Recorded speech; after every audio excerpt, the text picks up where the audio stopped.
এইবাৰ অসমীয়া মেট্ৰিক অৰ্থাৎ হাইস্কুল শিক্ষান্ত পৰীক্ষাৰ অসমীয়া পৰীক্ষাৰ কাকতো বাতিল আৰু এই মুহূৰ্তত আমি সংযুক্ত আছো আমি নিউজ লাইভৰ চিফ মেনেজিং এডিটৰ জেৰিড হুছেইনৰ হৈছে জেৰিড হুছেইন ডাঙৰীয়া ইতিমধ্যে এটাৰ পিছত আনটো পৰীক্ষাৰ প্ৰশ্নকাকত বাতিলৰ খবৰ আহিছে এই বিষয়ে আপোনাৰ পৰা সবিশেষ জানিব বিচাৰিছো আমি এতিয়া মুখ্যমন্ত্ৰী এটা টুইট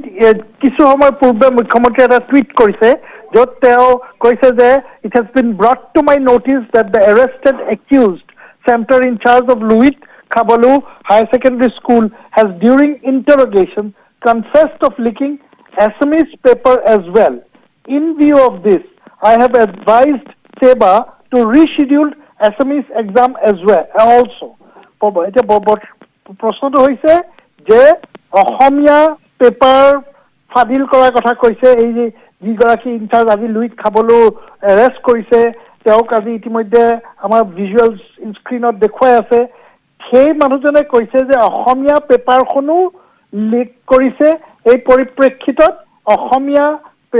সাবজেক্টটো ৰিশিডিউল কৰাৰ কথা কৈছে কাৰণ তাৰমানে নতুনকৈ প্ৰশ্ন কাকত কাটি আকৌ নতুনকৈ পৰীক্ষাৰ নতুন এটা ডেট দিয়াৰ পৰামৰ্শ মুখ্যমন্ত্ৰীয়ে দিছে সেবাক অৰ্থাৎ এতিয়া মানে অসমীয়াৰ ডেটটো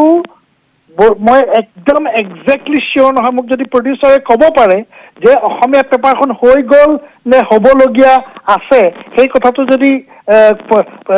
বনদীপ আপুনি যদি প্ৰডিউচাৰক সোধে যে মোক অকমান ক্ৰছ চেক কৰি আমাৰ দৰ্শকক অৱগত কৰক কাৰণ এই বস্তুটো মই একদম আনচিয়ৰ যে হৈ গ'ল নে হ'বলগীয়া আছে তাৰমানে যি কি নহওক অসমীয়া পেপাৰখন লিক কৰা বুলি কৈছে এই মানুহজনে আৰু ৰিশিডিউল কৰা মোৰ যিমান দূৰ লাগিছে যে হ'বলগীয়া আছে কেইদিনমানৰ পিছত হয় হয় 18 তাৰিখে জেৰিড ডাঙৰীয়া 18 তাৰিখে হ'বলগীয়া আছে অসমীয়া বিষয়ৰ পৰীক্ষা